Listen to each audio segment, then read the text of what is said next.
ज्यों से व्यावर्तन हो गया, यानी विषय के अनुभव से रहित हो गया, विषय का सेवन नहीं करता। ऐसी जो कल्पना करते हैं परिकल्पित तत्व किम निमित्तम, किस निमित्त को लेकर के कल्पना करते हैं उसको कहना चाहिए। विषय के अनुभव से रहते भोज्य से व्यावर्तन, जो भोज्य से भोगों से रहित हो गया, किम निमित्तम, किस के निमित्त को लेकर के भोगों से उसने व्यावर्तन कर दिया, अविद्या मात्र से युक्त होकर के। कहते समस्त द्वैत अपवर्त विद्या अधिकारी, यहाँ पर कहते अपवर्त का अर्थ कर दिया विद्या का अधिकारी, जो विद्या का अधिकारी भोगों से रहित हो गया, ऐसा विद्या का अधिकारी जो कैसा है, अरे किस निमित्त को लेकर के वो भोगों से रहित हो जाता है, जीवित रहता है, और किस प्रकार से विद्या का अधिकारी की प्राप्ति उसको होगी, उसी को लेकर के यहाँ पर वर्णन करते हैं। यहाँ पर कहते हैं जीवित रहता हुआ भी भोग्यों से रहित सम्यक ज्ञान के बिना दुष्कम मत्वा पृच्छति, सम्यक ज्ञान के बिना वह अरे मुक्त नहीं हो सकता। टीका में आया है जीवित रहता हुआ भी भोग्यों से रहित, जो भोग्यों से रहित विद्या का अधिकारी है सम्यक ज्ञान के बिना दुष्कम, बड़ी कठिनाई है कि कौन सा, अरे आत्म तत्व की प्राप्ति, सुख की प्राप्ति। तो कहते हैं इस प्रकार से, अब उसी को और वर्णन करते हैं।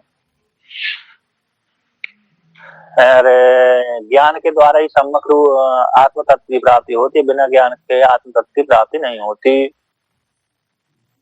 और भोग्यों से रहते भी, जो भोग्यों से रहते भी सम्यक ज्ञान के बिना प्राप्त नहीं हो सकता। भोग है ना, भोगों का व्यावर्तन, सारे भोगों का त्याग करना बिना ज्ञान के संभव नहीं है, ठीक है ना। ज्ञान के द्वारा ही व्यक्ति भोगों का त्याग कर सकता है, बिना ज्ञान के तो भोगों को त्याग नहीं कर सकता। जैसे बिना ज्ञान के कर्ता भोग, बिना ज्ञान के तो व्यक्ति के मन में कोई ना कोई अहंकार बना ही रहता है। भली ऐसा मान ले कि मैं कुछ नहीं कर रहा हूँ, है ना, तो कुछ नहीं कर रहा तो उसके मन में एक अहंकार तो बैठा हुआ है कि मैं कुछ नहीं करता, ये तो अहंकार बैठा हुआ है, यही इसी को कर्तापन बोल देते हैं।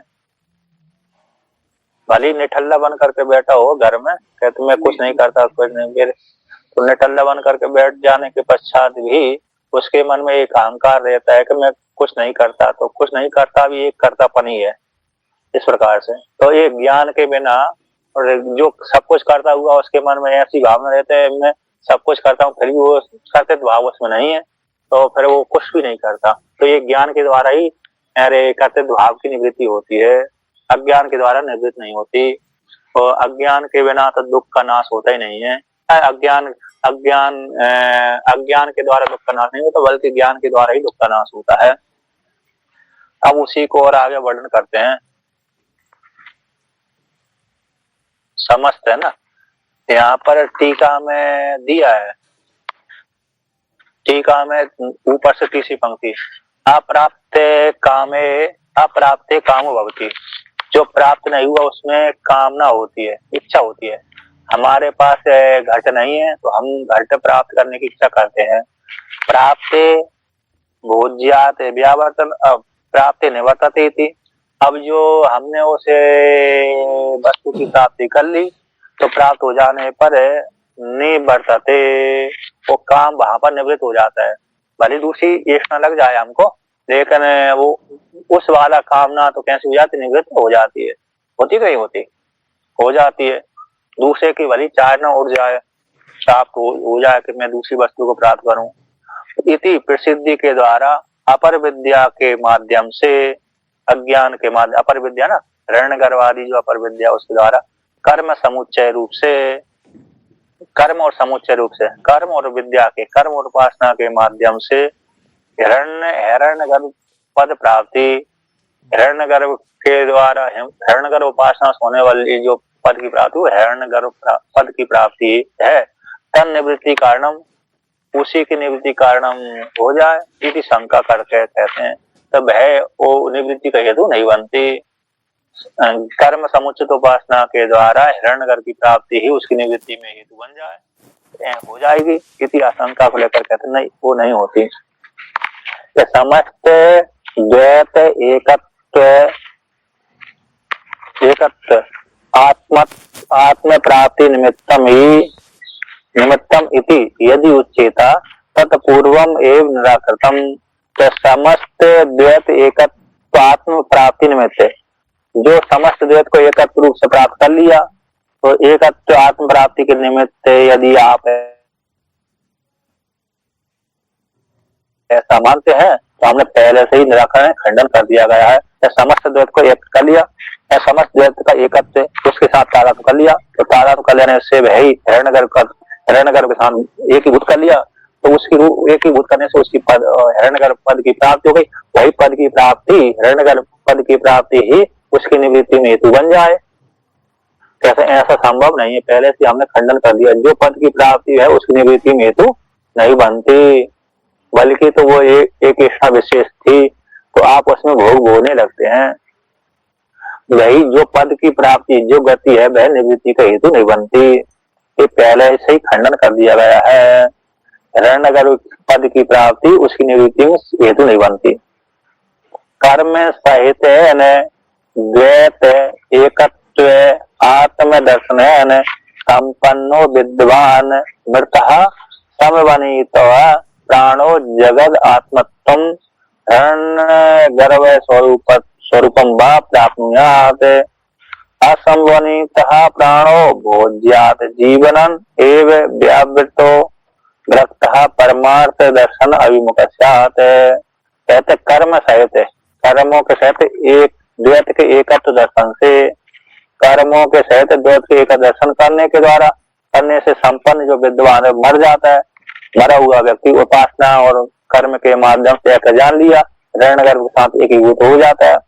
तो संबंधित प्राणों उसके जिससे मरे हुए व्यक्ति के प्राण लीन हो गए, तो लीन हो जाने पर जगत आत्मत्व जगत स्वरूप को प्राप्त होता है, द्वैत के साथ एकीभूत कर लिया उसने, अतः हिरण्यगर्भ पद की प्राप्ति हो जाती है। क्योंकि हिरण्यगर्भ भी सभी जगह गया हुआ है, जिसमें कर्म सहित द्वैत के साथ एकत्व प्राप्ति हो जाने पर है। तो 5 नंबर टिप्पणी दिया है हिरण्यगर्भ उपासना के द्वारा द्वैत एकत्व आत्मदर्शन मतलब हिरण्यगर्भ पद की प्राप्ति से, हिरण्यगर्भ की पद की प्राप्ति से संपन्न जो विद्वान है कर्म सहित उपासना के माध्यम से। स्वामी जी है यहाँ हिरण्यगर्भ यानी सबल ब्रह्म होगा। अपर ब्रह्म कहलाता है, सबल ब्रह्म नहीं होता। सबल ब्रह्म तो अंतर्यामी होता है जी। अपर ब्रह्म कहते हैं उसको, कारी ब्रह्म। तो जो कर्म सहित द्वैत एकत्व आत्मदर्शन के द्वारा हिरण्यगर्भ की उपासना के द्वारा, हिरण्यगर्भ उपासना संपन्न विद्वान मर गया। अब मर गया तो उसने हिरण्यगर्भ के साथ एकीभूत कर लिया था, संबंधित प्राण उसके प्राण लीन हो गए, अपने अपने कारणों में चले गए।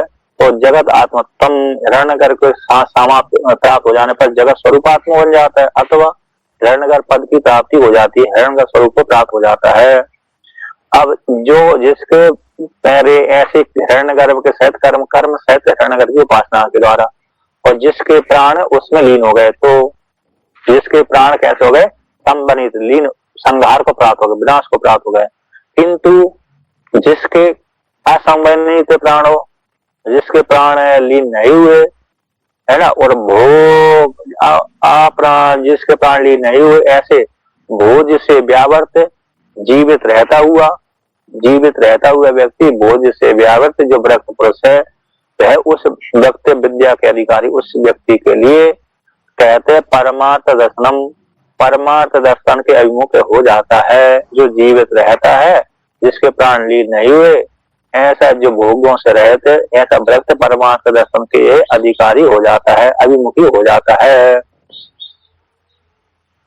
अब और आगे कहते हैं अत एकम समुचितम कर्म व्यातम किम न स्यात्। पूर्व पक्षी कहते हैं जो एक ही कर्म है दोनों के लिए, भोग की प्राप्ति के लिए और निवृत्ति के लिए क्यों ना माना जाए। एक ही कर्म है, पद की प्राप्ति के लिए हो जाए और पद की निवृत्ति के लिए भी हो जाए, ऐसा क्यों ना माना जाए। न चाह वयम एक प्रयत्न निष्पाद्यन साधन लभ्यम। तो एक प्रयत्न के द्वारा निष्पादन साधन के द्वारा वह पद की प्राप्ति नहीं होती है ना। वह पद की प्राप्ति एक प्रयत्न के द्वारा संपादित साधन के द्वारा वो वह पद की प्राप्ति।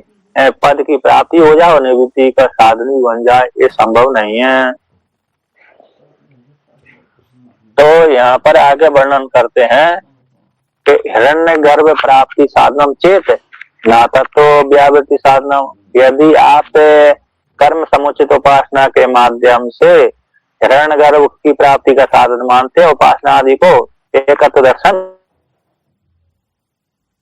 जो द्वैत का एकत्व दर्शन रूप साधन को हिरण्य गर्भ की प्राप्ति का यदि साधन मानते हैं तो भाई साधन निवृत्ति का हेतु नहीं बनता, व्यावृत्ति का साधन नहीं बनता। और यदि परमात्मा की प्राप्ति का साधन मानते हैं अद्वैत ज्ञान, है ना, तो फिर हिरण्यगर्भ पद की प्राप्ति का साधन भी नहीं बनता।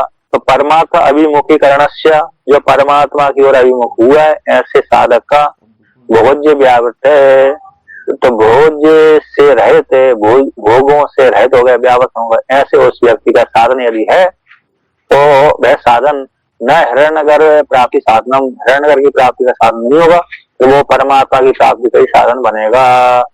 एक साधन से दो पद की प्राप्ति और निवृत्ति नहीं होती। उसी को फिर करते हैं, वर्णन करते हैं समुचित कर्म है, जो कर्म समुचित उपासना वो भयार्थ नहीं होता। इसको लेकर दृष्टांत को लेकर कहते हैं नहीं यद गति साधनम तद गति निवृत्ति अपि, जो गति की प्राप्ति का साधन होता है वह उसकी निवृत्ति का साधन नहीं होता। जैसे जो अरे जिस बस से हम जा रहे हैं तो भाई वो गति के साधन बन गई, तो लौटने का साधन थोड़ी बनेगी भाई, हटने की, छोड़ने की। तो वो तो गंतव्य में पहुंचा ही देगी वहां तक जहां से जा रहे हैं। तो उसी प्रकार से यहाँ पर कहते हैं हिरण्यगर्भ विद्या अधिकारी पक्ष को ब्रह्मा है क्या स्वामी जी, अपन पुराणों की भाषा में कहें तो? हिरण्यगर्भ ब्रह्मा भी बोलते हैं, विष्णु भगवान भी बोल देते हैं। यहाँ क्या हिरण्यगर्भ ब्रह्मा, यहाँ विष्णु भगवान है कि ब्रह्मा?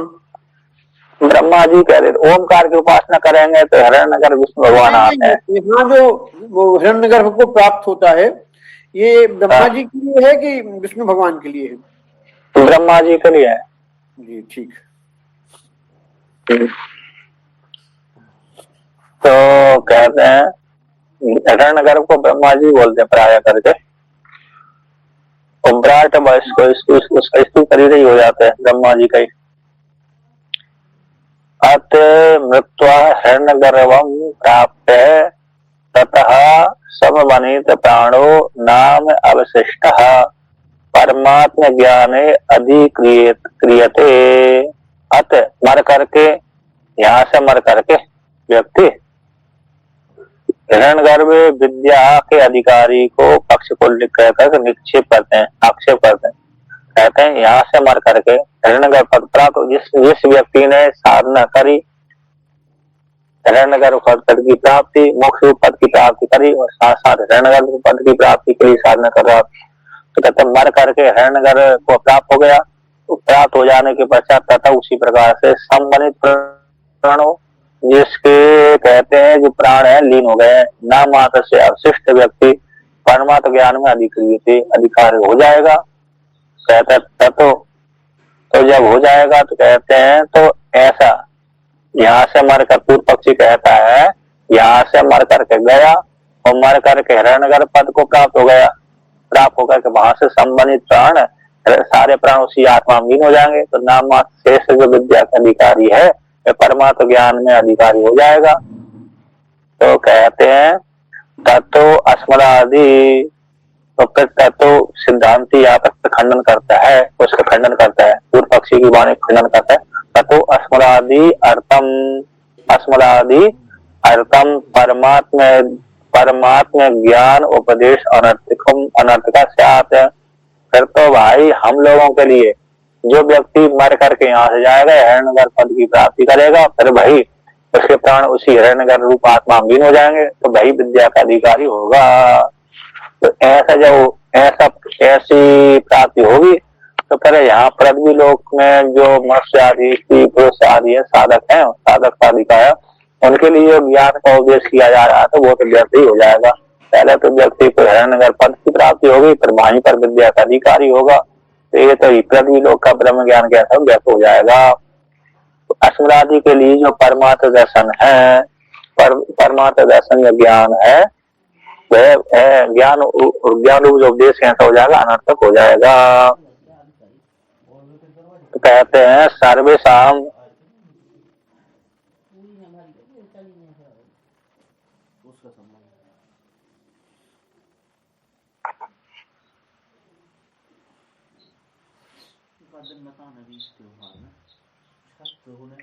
तो यहाँ पर कहते हैं ननु ननु ननु महानुभावानाम अस्मदादि अस्मद विशिष्टा नाम ब्रह्म विद्या उपदिश्यमान मोक्ष फलति नास्माकम। जो महान अनुभव है अस्मदादि से हम लोगों से उत्कृष्ट उनको भी ब्रह्म विद्या के उपदेश से होती हुई मोक्ष रूप फल को देती है। न अस्माकम पूर्व पक्ष यहाँ पर वर्णन करते हैं कि तो जो महान श्रेष्ठ उत्कृष्ट हम लोगों से उत्कृष्ट हैं उनको ब्रह्म विद्या को उपदेश करेंगे तो उन्हीं को फलीभूत होगी, हम जैसे लोगों को नहीं होगी, हम जैसे साधारण स्त्री पुरुषों को नहीं होगी। तो उसको लेकर कहते हैं नहीं, ऐसी बात नहीं है। सर्वेषाम ही ब्रह्म विद्या पुरुषार्थाय उपदिश्यते तद यो यो देवानाम इत्याद्या श्रुतया। कहते हैं महानुभावों को नहीं, जो विद्या के अधिकारी है, जिसने विद्या के लिए प्रयत्न किया है, उन सभी के लिए वो कैसी हो जाती है, ब्रह्म विद्या पुरुषार्थ की उपयोगी होती है। सभी के लिए, सभी का ब्रह्म विद्या सभी के लिए पुरुषार्थ के लिए उपदिश्यते, मोक्ष रूप फल की प्राप्ति के लिए ही उपदेश की जाती है, मुक्ति के लिए होती है। चाहे वो यहाँ के लिए हो, चाहे महानुभावों के लिए, चाहे देवलोक में रहने वाले देवताओं के लिए उपदेश की जा रही है ब्रह्म विद्या तो वो भी मुक्ति के लिए है, और यहाँ पर पृथ्वी लोक में दी जा रही विद्या का ब्रह्म विद्या का उपदेश यह भी मोक्ष के लिए ही है। तो यो तद उस विद्या को जिस उस ब्रह्म विद्या को जिस देवताओं के मन में जिस देवता ने उसको जाना, आत्मा को जाना, तो तत् सर्वम अभवत, सर्व हो गया, अर्थात वो उसके मुक्ति के लिए हो गई वह विद्या इत्यादि श्रुति के द्वारा। तो कहते हैं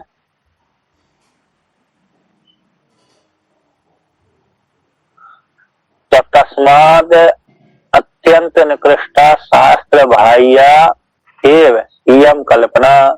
कहते तस्मात निर्विशेष चिन्ह मात्र में अविद्या विद्ये बंदे मुक्ति, अविद्या और विद्या कैसे बंद और मुक्ति में हेतु इति स्वीकार करके पर पक्ष खंडन करते हैं। चिन्ह मात्र निर्विशेष चिन्ह मात्र में जो अविद्या विद्या बंद और मुक्ति में कैसे है, चिन्ह मात्र विशेष में अज्ञानी के लिए तो बंद और मुक्ति में हेतु है विद्या, किंतु परमात्मा में तो विद्या कुछ भी नहीं है, ना विद्या बंद और मुक्ति में हेतु, चिन्ह मात्र विशेष में। कहते बंद जो ये अपने आप को बंधन मानता है यही उसी के लिए विद्या मुक्ति में हेतु बनती है। ऐसा स्वीकार करके पर पक्ष को खंडन करके निराकरण करते उपसंहार करते हैं श्रुति व्याख्यान।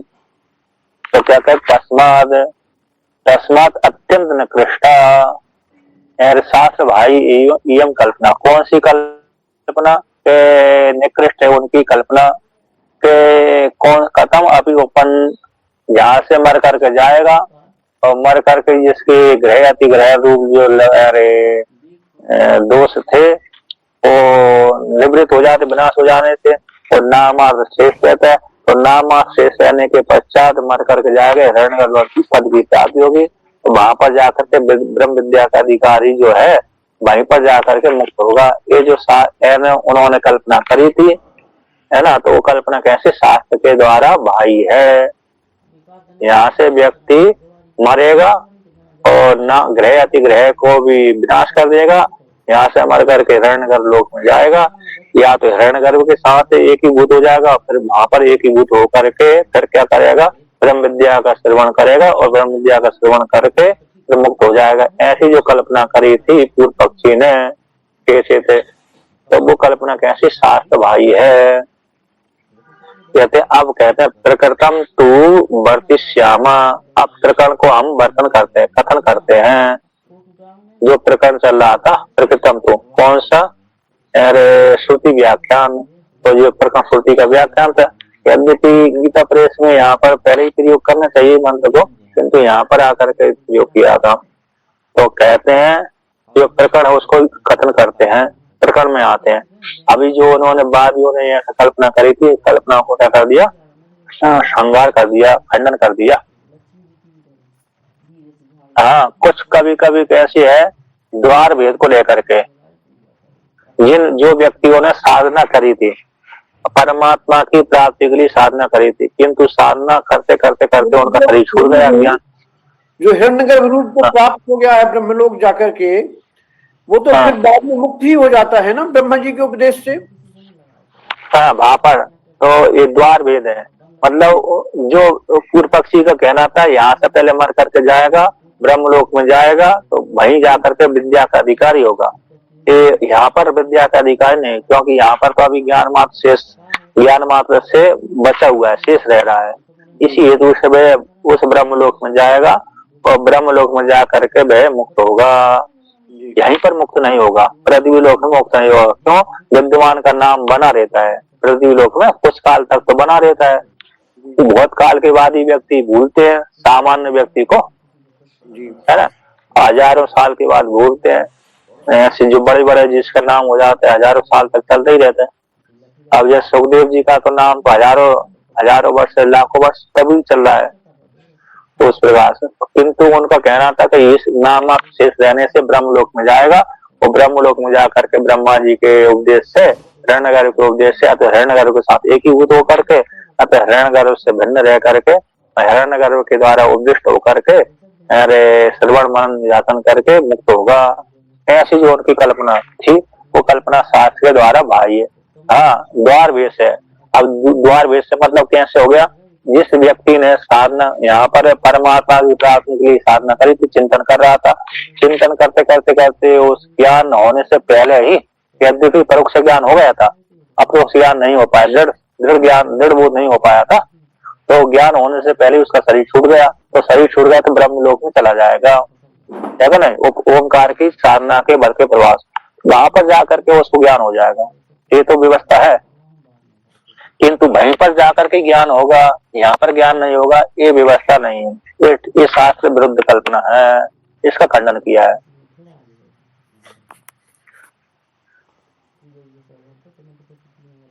ठीक है ना। नहीं तो यहाँ के लोगों के लिए ज्ञान कैसा हो जाएगा, व्यर्थ हो जाएगा।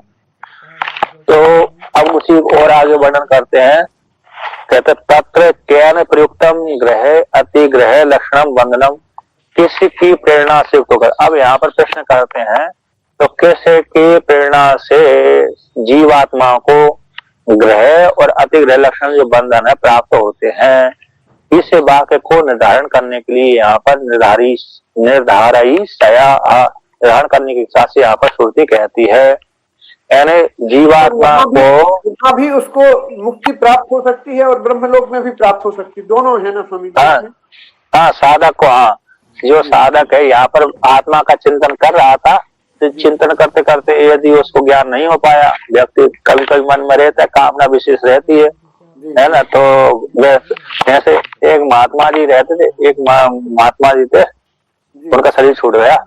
अब वो कहते थे मैंने घर जीवन भोगा है बहुत, मैंने तुम्हारे जैसा हमारे गुरवाहित है।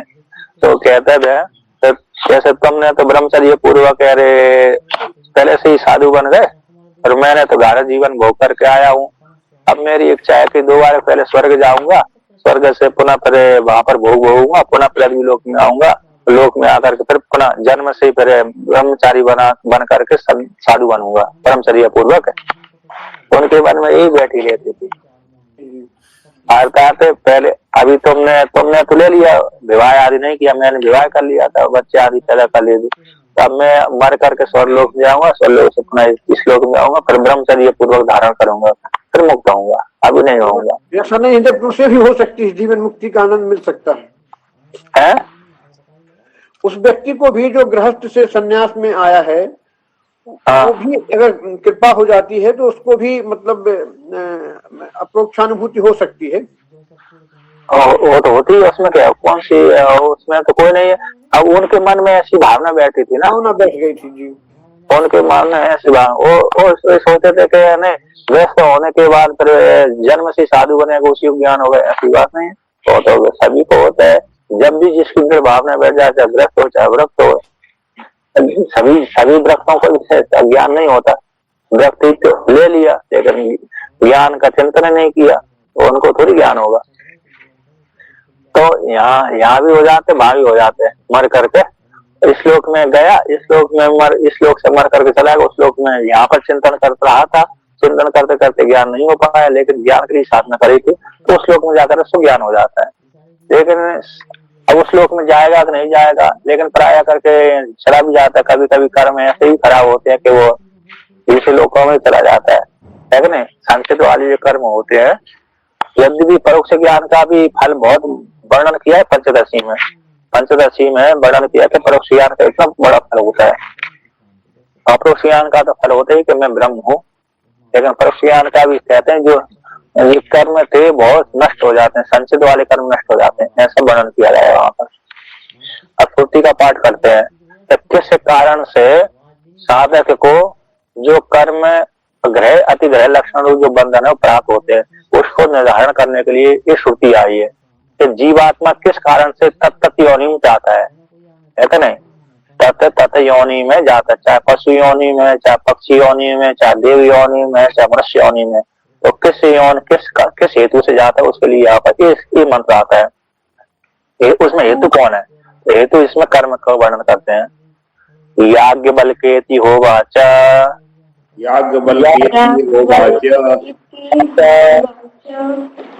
यत्र अस्य पुरुषस्य मृतस्य अग्निं वागपेति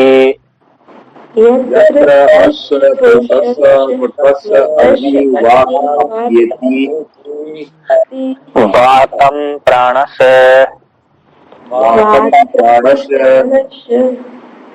चक्षुरादित्यं मनश्चंद्रमं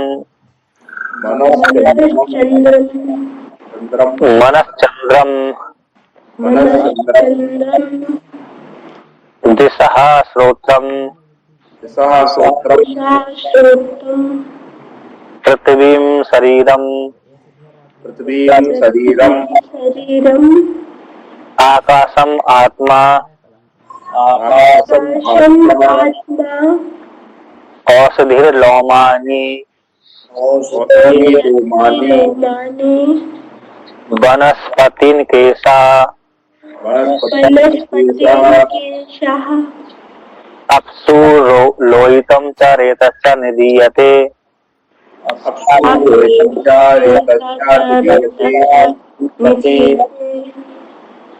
क्वा अयं तदा पुरुषो भवति इति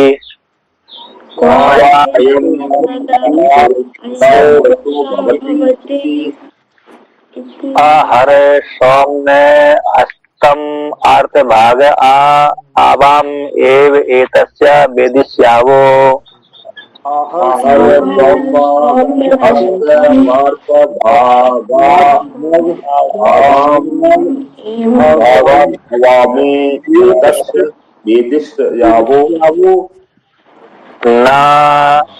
नाउ एतत् सजनः इति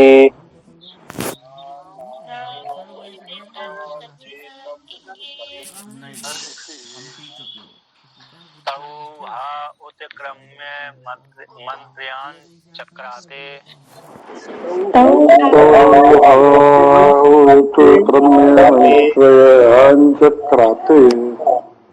तौ हा यद ऊचतु कर्म हा एव तद ऊचतुर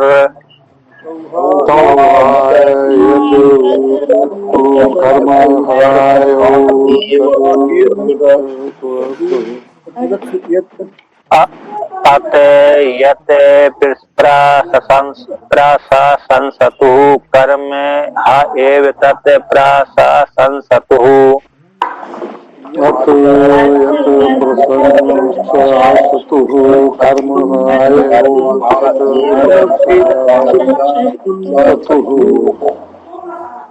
पुण्यो बहि पुण्यं कर्मणा भवति पापः पापेनेति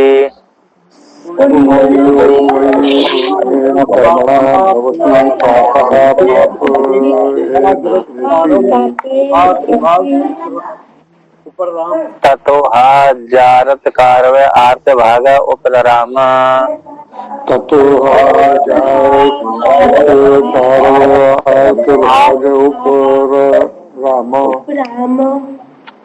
तो यहाँ पर वर्णन करते हैं कि याज्ञवल्क्य होवाचा, ऐसा वर्णन किया। तो याज्ञवल्क्य होवाचा ऐसा वर्णन किया है। हे याज्ञवल्क्य, यत्र जिस काल में, कहते मरण काल में, अस्य पुरुषस्य मृतस्य, ये पुरुष मर गया, मरे हुए पुरुष का अग्नि बाघ अपेति, अग्नि देवता जो बाघ है अग्नि देवता को प्राप्त हो जाती है। बाघ इंद्रिय है ना, बाघ कौन है?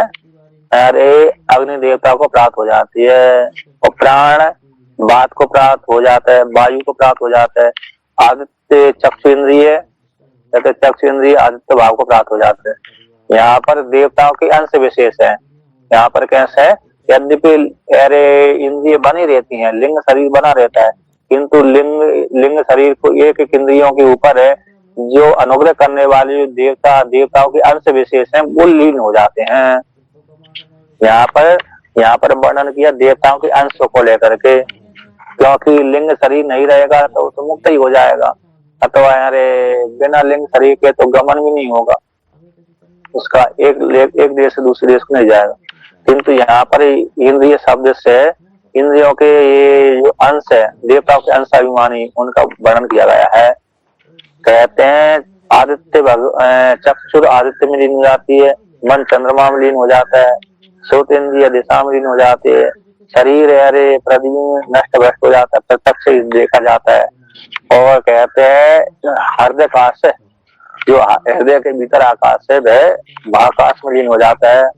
और जो कहते हैं और लोमानी, हमारे जो लोम है, अरे जो दाढ़ी मूछ वाले को लोम बोलते हैं, छोटे छोटे, तो उनको औषधि में लीन हो जाते हैं। गेहूं चावल आदि जो औषधि कहलाते हैं, अर्थात जो एक बार फल देकर नष्ट होते हैं, उनको औषधि कहते हैं।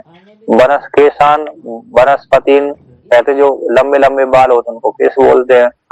स्त्री पुरुषों के मतलब केश हैं, तो उनको कहते लंबे लंबे बालों के केश बोलते हैं। वो वनस्पति जो बार बार फल देती है, उनको वनस्पति कहते हैं। जैसे आम है, वृक्षों को वनस्पति बोलते हैं। और भ्री चावल आदि, भ्री धान, भ्री आदि को औषधि बोलते हैं। एक बार जो फल देकर के नष्ट हो जाए उसको औषधि, जो बार बार फल दे उसको वनस्पति। तो केश कैसे हैं? वनस्पति में लीन हो जाते हैं। कहते हैं लोहितम च रेतश्च, और लोहित और रेत, रक्त रज और वीर्य दोनों जल में लीन हो जाते हैं। निधीयते स्त्रीयते, तो इस प्रकार से तो उसका लिंग शरीर जो एक एक इंद्रिय के अभिमानी देवता, इंद्रियों के ऊपर अनुग्रह करने वाले थे, वे अंश देवता भाव को प्राप्त हो जाते हैं। तो उस काल में जब व्यक्ति मर गया, इंद्रिय तत्त उसमें लीन हो गई, इंद्रिय अपने अपने अभिमानी देवता में लीन हो गई, अर्थात तो उसके अंश देवताओं के अंश अभिमानी कैसे देवता में जाकर लीन हो गए, और लिंग शरीर अब कार्य करना बंद कर दिया। उस काल में, जब मरण काल में, कहाँ पर अयम है पुरुष, तथा उस काल में पुरुष भवती, उस काल में किस अवस्था वाला होता है, किसके आश्रय रहता है ना, किसकी प्रेरणा से युक्त होता है, और किसकी प्रेरणा से एक लोक से दूसरे लोक को जाता है। क्योंकि इंद्रियों के अभिमान देवता थे, उन्होंने अपना कार्य करना बंद कर दिया। तो उस काल में वह किसकी प्रेरणा से तत्लोक में जाता, तत्लोक में जाता, स्थूल शरीर की प्राप्ति पुनः किससे होती है, तो उसको लेकर कहते हैं उस काल में पुरुष की अवस्था कैसी होती है। तो आहा हर सौम्य, तो ऐसी प्राप्ति, ऐसा प्रश्न पूछे जाने पर उस काल में पुरुष किस अवस्था वाला होता है।